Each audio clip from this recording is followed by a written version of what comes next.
Hello.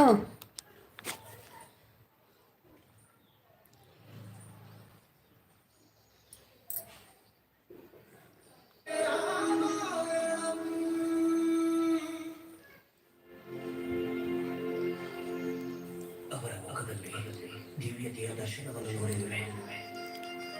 ಹಾಗೆ ಆ ದಿವ್ಯತೆಯಿಂದ ನಾನು ಪ್ರಸನ್ನನಾದೆ.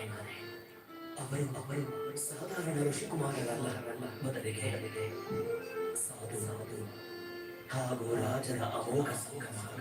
ಆ ಇಬ್ಬರು ಋಷಿಕುಮಾರರು ಅವರು ನಗರದಲ್ಲಿ ನಿಮ್ಮ ಹಾಗೂ ಸೀತಾಮಾತೆಯ ಗುಣಗಾನವನ್ನು ಮಾಡುತ್ತಿದ್ದರು.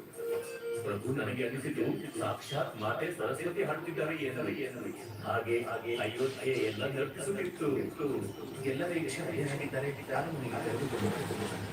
ನಾವೆಲ್ಲರೂ ಅವರ ಗಾಯನವನ್ನು ಆಲಿಸೋಣ.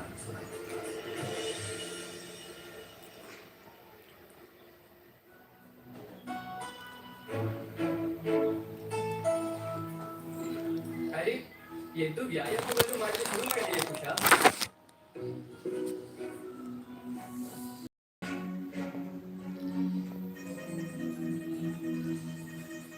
ಅರೆ, ಮುಂಚೆ ಬಟಾಣಿಕೆಯನ್ನು ಸ್ವಚ್ಛ ಮಾಡುತ್ತಲಿದ್ದೆ.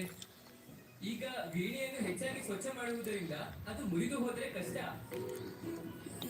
ಮೂರ್ಖನಂತೆ ಮಾತನಾಡುತ್ತಿರುವೆ.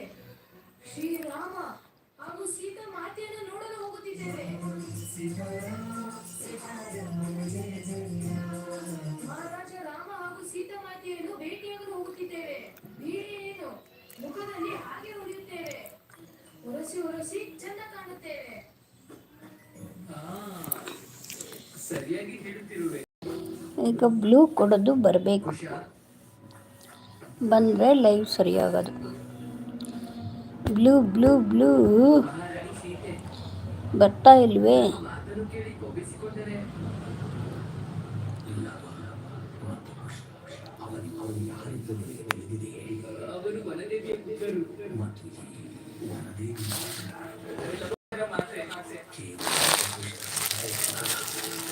ಮೋಕ್ಷವಾದ ಶ್ರೀರಾಮನ ಅರ್ಧಾಂಗಿ ಅಯೋಧ್ಯೆಯ ಮಹಾರಾಜ ಸೀತಾದೇವಿಯವರ ಅದಕ್ಕೆ ಮುಖವನ್ನು ಸ್ವಚ್ಛ ಮಾಡಿಕೊಳ್ಳುತ್ತಿದ್ದೆ ಸಹೋದರ.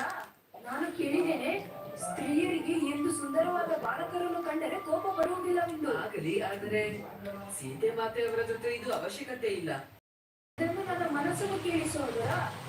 ಅದು ಯಾವಾಗಲೂ ಹೇಳುತ್ತದೆ, ಸೀತಾ ಮಾತೆ ಸುಂದರ, ಸಹಜ, ಹಾಗೆ ಪ್ರೇಮಪೂರ್ಣವಾಗಿರುತ್ತಾರೆ. ಎಲ್ಲರೂ ಅವರನ್ನು ಮಾತೆ ಎಂದು ಕರೆಯುತ್ತಾರೆ. ಲವಕುಶ ಋಷಿಕುಮಾರರೇ ಹನುಮಂತರೇ,